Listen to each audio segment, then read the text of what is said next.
Hello everyone, it's me, Reese, from the Dimensional Gamer Squad. Making this video today because, well, I'm bored. I've got nothing else to do. That hasn't helped a lot at all.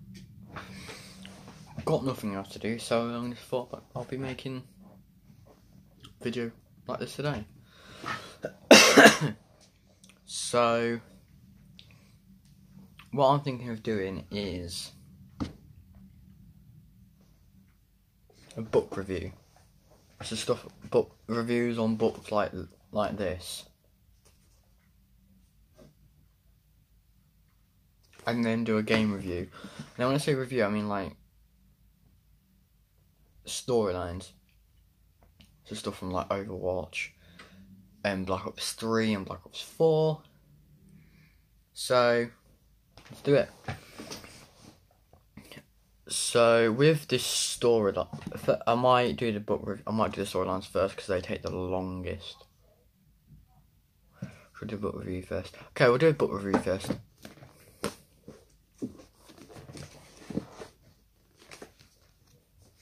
So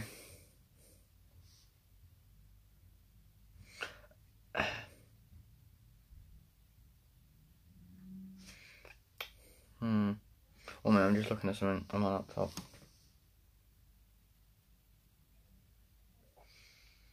So this one, there's a girl named Charlie, obviously, and she came. What's the word? Okay, Eggnog came. She found Freddy Fazbear's Pizza, which, as we know,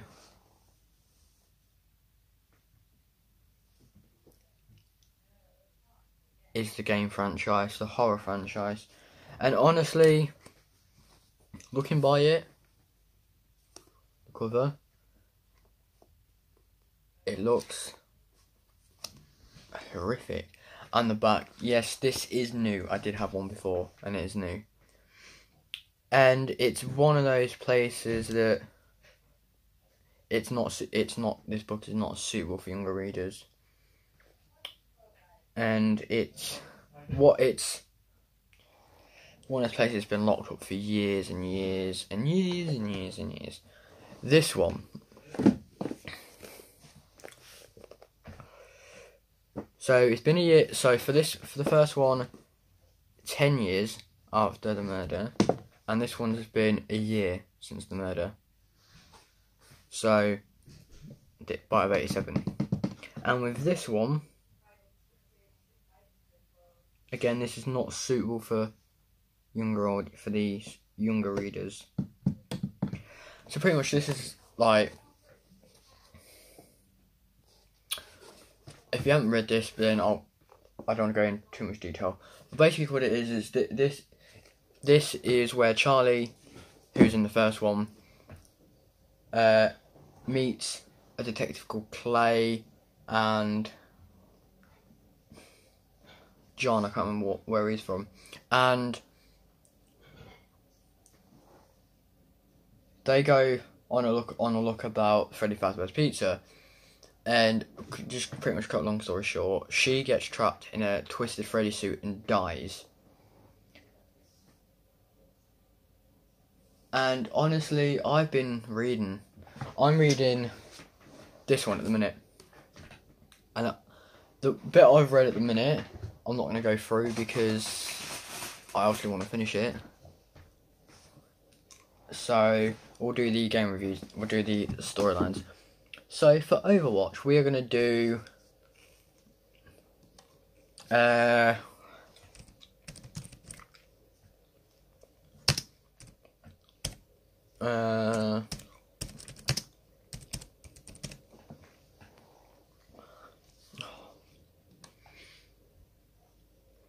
one of my favourite characters in Overwatch, Tracer. So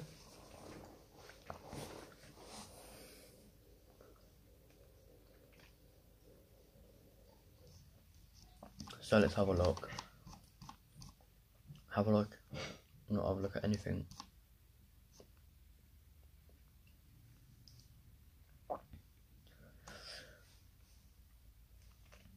I'm just going to read a passage that I've got. So you want to hear my story? It all started a few years ago. Overwatch was looking for a hotshot pilot to test the next generation teleporting fighter, the Slipstream, aka the Slipstream skin she wears. Entering Lena Oxton, also known as Tracer. That's me.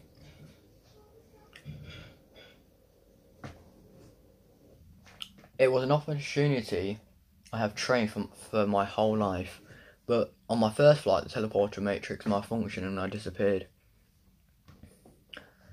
And her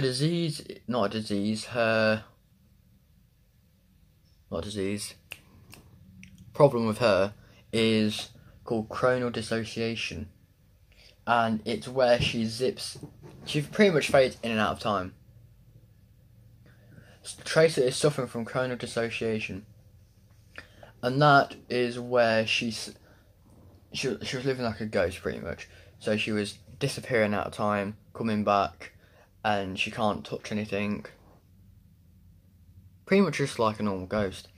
But then the good friend Harambe Winston created a chronal accelerator which anchors her to the present now. And she can enhance that power to go back in time to heal herself. But if you also think about it as well, she could also make it so she can go back in time to heal other people. Mind blown. Then she.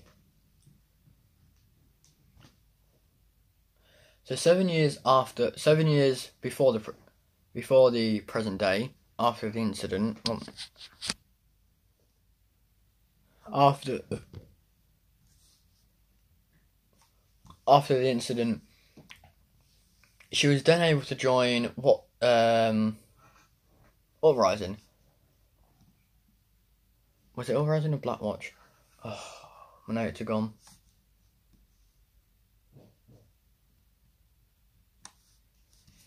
My notes are gone.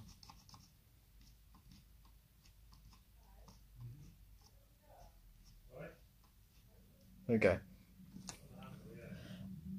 Yeah, so trained under the supervision of Winston and Dr. Ziegler, Mercy.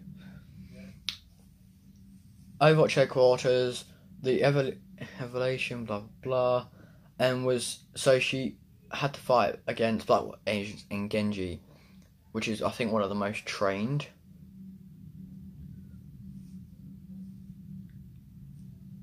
Right, Genji also said that, and this is a good thing, Tracer was the only one I had trouble keeping up with, because obviously he swift strikes and she can just zip about everywhere, which is fun in the game, but you know. Jack Morrison has also said to Mercy said to Tracer, if she keeps using her power, it's getting worse and worse. Her power's getting worse and worse. So the more time she uses her chronal accelerator, the worse her condition gets. Okay, next we're going to move on to Torbjorn.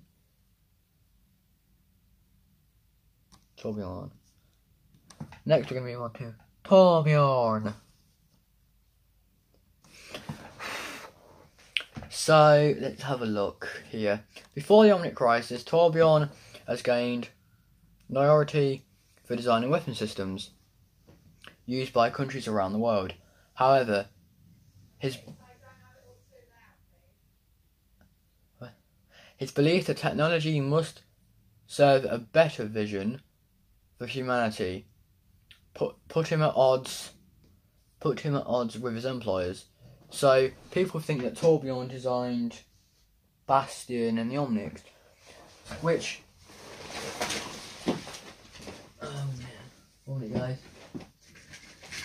But if you ask me, I don't think he did, because he creates turrets, and even though his turret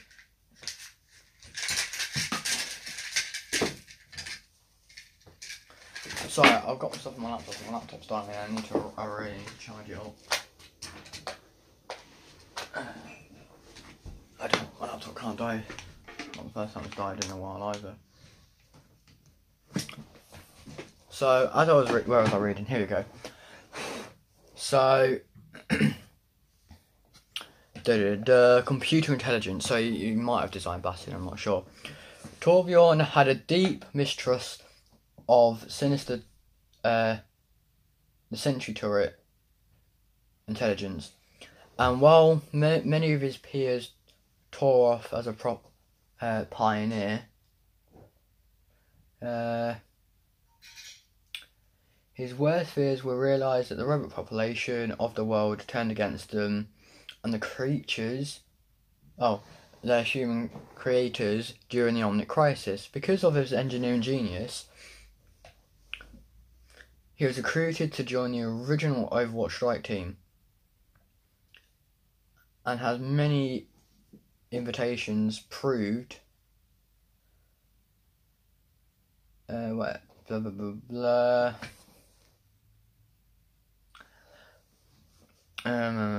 But in the aftermath of the Overwatch fall, many of Torbjorn's weapons were stolen or stashed away around the world, feeling responsible for his creations. Torbjorn is determined to stop them from falling into the wrong hands and wreak havoc on the innocent. So I think the stuff that he makes, so the weapons like his sentry turret. Now I know that his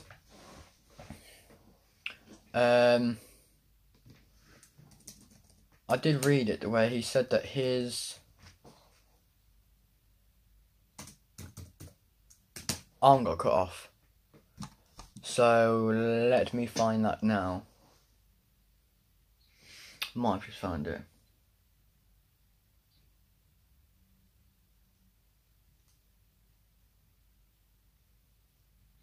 No. Here we go. Blah, blah.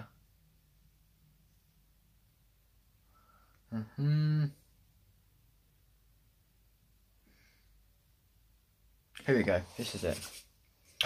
During the Omnic Crisis, Torbjorn took apart the Operation White Dome, which I think that's part of the Omnic Crisis, where he and the other Overwatch members were deployed to Instablu to deal with enhanced Omnic forces. As soon as they landed, the Omnics opened fire, and while the robots were defeated, Torbjorn was seriously injured, losing his arm and his right eye, so that's why he has a robotic arm on his right arm? Left arm, and an eye patch. Reinhardt was able to save his life, however. After the battle, Torbjorn was taken in for medical treatment. Young family friend Anja Ziegler was able to visit him, which pleased him greatly, because it's mercy. On the other hand, Reinhardt stayed by his bedside. What a good friend. Being a source of constant irritation. Blah blah blah. And then it said about him getting a metal arm. Torbjorn had already considered naming Reinhardt after his daughter's godfather. Reinhardt blah blah blah wrote to his wife, assuring that he's okay, and a prosthetic arm, which he's got now, to replace the one he lost in the battle. He told her to deal with the name Reinhardt for the baby, and of course it became Max Vegeta, who now honestly takes. What I don't understand is though is you take Vegeta takes after Reinhardt, but yet it's Torbjorn's daughter. It makes no sense.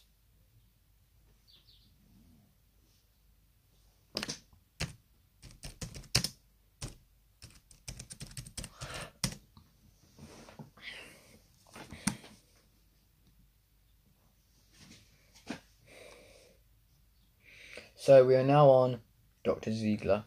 So, 37 years old, Swiss.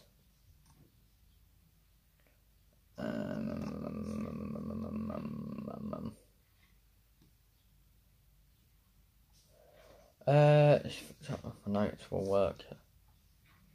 So, a guardian angel to those healer. This doesn't really. These are the wrong notes, Reese.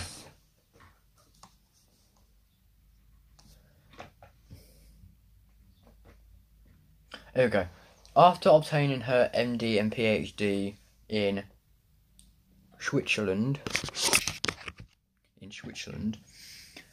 Ziegler rose to become the head of the surgery at the Swiss hospital for Overwatch. Because her parents had been taken away, Ziegler was opposed to the organization's military... What? Anyway, okay, I'm not reading that. Pretty much what it is her parents got taken away from her, so she grew up pretty much by herself and trained herself to be a angel with heels. The same. Now, one of my favourite characters and the favourite ultimate is Genji, just because I play him too much. I love him. Not in that sense of loving him as in like love playing him. Anyway, and when I watched the animated short Dragons, I was thinking to myself, oh, okay. I watched it and thought, makes sense. But what I want to know is, I want to see Genji before he became in that suit. So before Genji gets put in that suit that he fights Hanzo with, I want to see him I want to see him before that.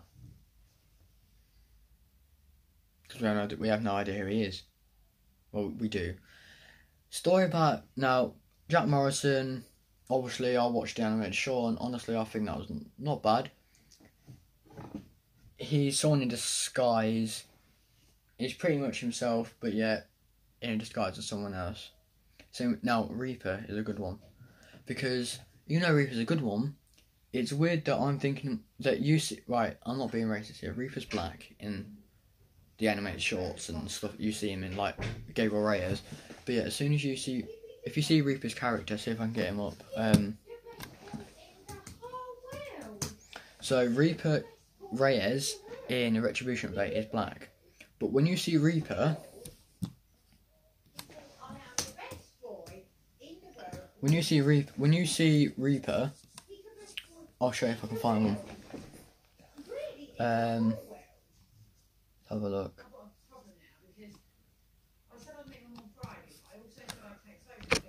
So, I can't change the camera. No.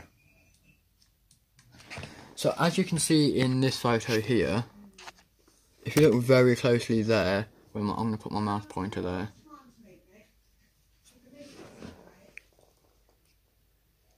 His arms are white, but yeah, if you look at Gabriel Reyes, he's black. So I'm thinking to myself, is it someone else? I don't think it's Gabriel Reyes, because even though he wears the same stuff, if you think about it, number one, his guns are changed, which is nothing. But number two, he is black, and yeah, when you play as Reaper, you can when you see the animated short, you can see his arms and muscles are all white. So I'm thinking to myself, it is Gabriel, but like, are you a different version, or it's someone else? I'm not gonna say Winston, because I honestly don't like Winston. Who else should I do? Widowmaker. Now, I watched her animated short, and I read her biography of her story, and honestly, oh my god, I have to say, oh my god, I do like it that some of her skin, she's purple, blue, whatever, but yet in her talon she's her normal colour. So maybe while Retribution was going on, she wasn't hypnotized as the way she is now. So the way she's like all purple and that is because of what happened to her in a storyline. She got hypnotized, she got brainwashed and then killed Gerard, her husband. But when she has the Talon skin on, she's pink and back to normal. So I'm wondering, maybe was the whole Talon thing, when Talon was going on, was that before? Was it before she killed Gerard, and before she, like, got turned purple? Because, like I said, most of them, her skin's purple, and I think Talon's the only one that's her normal skin colour, pink. So because when I first saw this, I was like, that's weird. But I didn't obviously think of it. I didn't think anything of it. I just started playing it. But then I read through her biography, and honestly, it's pretty weird.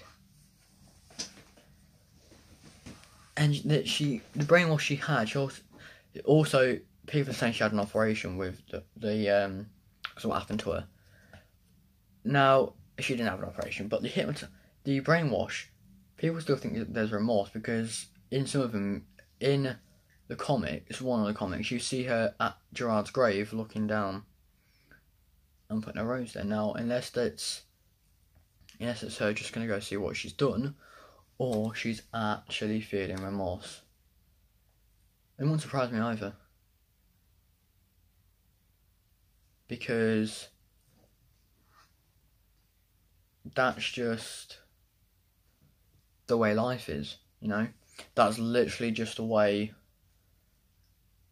everyone is. Now,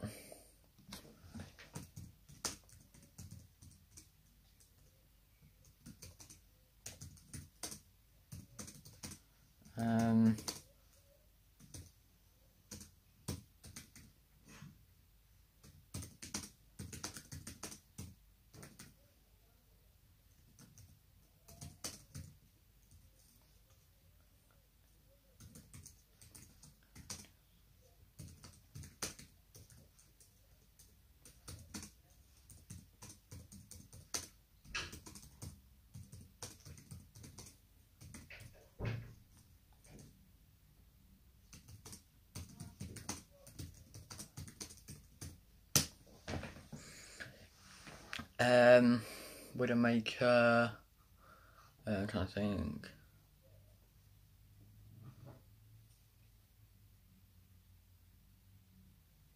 What I also don't understand is the stuff they do for Bastion. I mean, no offense to Bastion, yeah, he's an Omnic, but why would they? If they were against the Omnics in the Omnic Crisis, then why on earth would they let two Omnics into their group? Now, maybe because Bastion's different, and think about what's his face? Torbjorn is a technical computer engineer thing.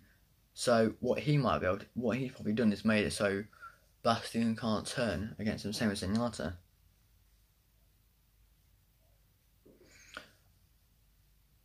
I'm doing 3 reviews on the Overwatch characters today. Then I'll probably be doing more tomorrow.